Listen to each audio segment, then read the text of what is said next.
एउटा टिमको छ 27% पोजिसन र अर्को टिमको छ 73% पोजिसन। गेस गर्नुहोस् यो खेल कसले जित्यो होला? अधिकांश मान्छेले यो भन्ने छन् कि 73% पोजिसन भएको टिमले यो खेल सजिलैसँग जित्यो, किनभने उनीहरूसँग धेरै बल पोजिसन थियो, खेल कन्ट्रोल गरे अनि धेरै चान्स क्रिएट गरे। तर फाइनल स्कोर थियो 2-1। सेल्टिकको मात्र 27% बल पोजिसन थियो, तर उनीहरूले नै खेल जित्यो।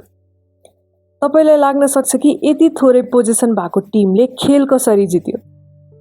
जवाफ हो लाइन ब्रेक। र यस भिडियोमा म तपाईहरुलाई भन्ने छु लाइन ब्रेक के हो, पोजिसन भन्दा लाइन ब्रेक किन महत्त्वपूर्ण छ र लाइन ब्रेक प्रयोग गरेर खेल कसरी जित्न सक्नुहुन्छ।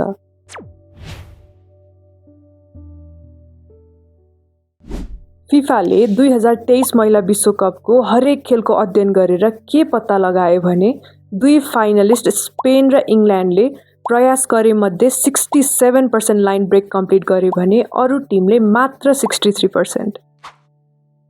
र सेम टुर्नामेन्टमा जित्ने टिमहरूले हार्ने टिमहरूको तुलनामा 3.6 चोटि बढी लाइन ब्रेक गरे। यसर्थ तपाईको टिमसँग पोजिसन छ तर बल अगाडि बढिरहेको छैन भने त्यो बल पास गर्दै मात्र बस्नुको खासै केही अर्थ छैन। यदि लाइन ब्रेक फुटबलमा यति महत्त्वपूर्ण छ भने लाइन ब्रेक भनेको एक्ज्याक्टली के हो? हरेक टिमले डिफेन्ड गर्दा लाइनमा डिफेन्ड गर्छ, जसलाई तपाईले तोड्नुपर्छ। पहिलो लाइन फरवार्ड लाइन, दोस्रो लाइन मिडफिल्ड लाइन र तेस्रो र अन्तिम लाइन हो डिफेन्सिभ लाइन। जब तपाई पास, ड्रिबल या रन गरेर यी लाइन तोड्नुहुन्छ त्यसलाई नै लाइन ब्रेक भनिन्छ। फिफाको अध्ययन अनुसार पनि 2023 महिला विश्वकपमा जुन टिमले धेरै डिफेन्सिभ लाइन ब्रेक्स कम्प्लिट गरे त्यो टिमले 68% खेल जिते। र यो तथ्याङ्कले थ्योरीलाई सही प्रमाण गर्छ, किनभने हरेक लाइन ब्रेकले तपाईलाई अपोजिसनको गोलको नजिक पुर्याउँछ। एक लाइन ब्रेक भयो भने त्यो लाइनका खेलाडीहरू टेम्परेरी खेलबाट बाहिर हुन्छ। तर यदि डिफेन्सिभ लाइन नै ब्रेक भयो भने तपाई थ्रु अन गोल हुनुहुन्छ र त्यहाँबाट गोल गर्ने सम्भावना धेरै बढी हुन्छ। तर याद राख्नुस्, अपोजिसनको डिफेन्सिभ शेप अनुसार लाइन्सको संख्या बदलिन सक्छ। जस्तै 4-4-2 वा 4-3-3 मा 3 लाइन्स हुन्छ भने 4-2-3-1 वा 4-3-2-1 मा 4 लाइन्स हुन्छ। तर प्रिन्सिपल त्यही हो, जति लाइन्स भए पनि उनीहरूलाई ब्रेक गर्नुले नै तपाईलाई अपोजिसनको गोलको नजिक पुर्याउँछ। अब तपाईलाई थाहा भयो लाइन ब्रेक के हो र किन महत्त्वपूर्ण छ। अब जानौं लाइन ब्रेक कसरी गर्न सकिन्छ। हामी लाइन ब्रेक 3 तरिकाले गर्न सक्छौं। पहिलो हो थ्रु। यो त्यो पास वा ड्रिबल हो जुन डिफेन्डरको बीचबाट जान्छ। यो सबैभन्दा गाह्रो लाइन ब्रेक गर्ने तरिका हो, किनभने डिफेन्डर्सहरूले बीचको जोन टाइटली कभर गरेको हुन्छ। तर यो सबैभन्दा डाइरेक्ट र इफेक्टिभ तरिका पनि हो। यो डाइरेक्ट रुट बनाउँछ गोलसम्म। दोस्रो हो अराउन्ड।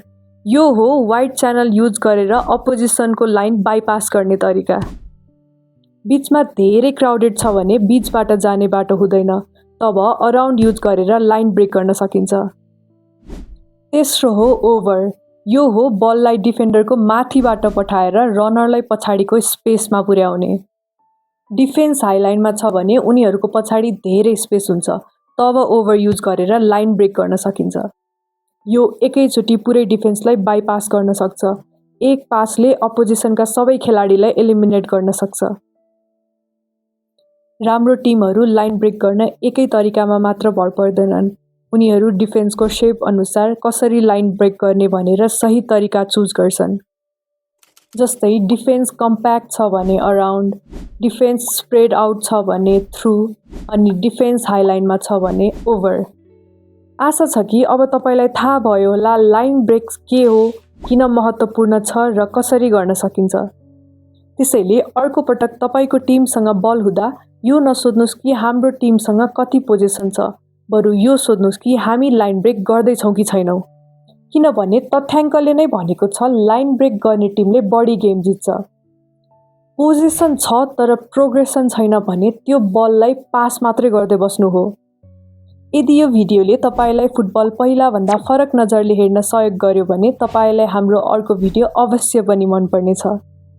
लाइन ब्रेक सिक्नुस् र खेल जित्न थाल्नुस्।